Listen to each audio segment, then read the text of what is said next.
Hindi ako makapaniwala na meron palang ganito sa Sapporo. This is one of the hidden gem na sobrang breathtaking talaga.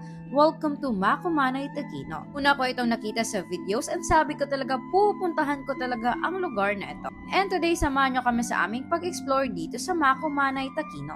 From Susukino, sumakay lang kami ng train na Green Line going to Nampoco at bumaba kami sa Makumanay Station. Pagka-exit lang ng Makumanay Station ay sa labas lang makikita mo na agad ang bus terminal. Take the Chuo bus bound for Takino Suzuran Hillside Park and check the bus number 105 going to Takino Suzuran Hillside Park. 23 minutes din yung biyahe from Makumanay Station going to Makumanay Takino. Finally, we arrive here at Makumanay Takino at pagkalabas nyo ng bus, sa harap lang din mismo ay makikita nyo na ang gate papasok sa Makumanay Takino. Pagkapasok pa lang sa loob, na-surprise talaga kami kasi grabe, bucket list moment talaga namin ang makita ang mga statue na to. Para ka talagang nasa postcard sa sobrang ganda at magical ng lugar na ito. Madaming mga moai statues ang makikita nyo dito. Sobrang laki ng mga statue na ito na grabe nakaka-miss makita sila sa gitna ng snow-covered hill ng Hokkaido. And before I forgot na ang Makumanay Takino ay isa ding cemetery. Pero hindi lang siya basta-bastang sementeryo kasi it's a unique cultural park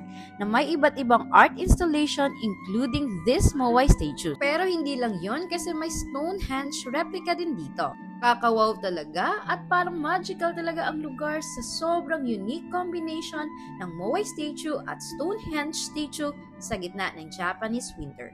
And sa center lang ng park ay hindi mo pwedeng ma-miss talaga ang giant Buddha Hill. Ang Hill of the Buddha is a 13.5 meters seated Buddha statue na nababalat ng snow in winter. Ang purpose ng statues and Buddha dito symbolizes legacy, remembrance at reflection, a reminder na mahalaga ang bawat alaala at connection natin sa buhay at nakaraan. Hindi ko talaga ma-imagine na ganito pala talaga kaganda ang Sapporo in winter. Every corner ng Sapporo maganda at may kwento talaga. Kaya naman hindi talaga ako magsasawang balik-balikan ang Sapporo. Kasi again, every corner ay may tinatago ding ganda. And I will always go back sa place na ito to explore more of the beauty of Sapporo. Pro tip guys, if you're coming here, don't forget to check the bus departure para hindi kayo lamigin sa pag-aantay ng bus. And if nagustuhan nyo ang video na ito, don't forget to like and follow. My name is Toksami and see you in Sapporo soon.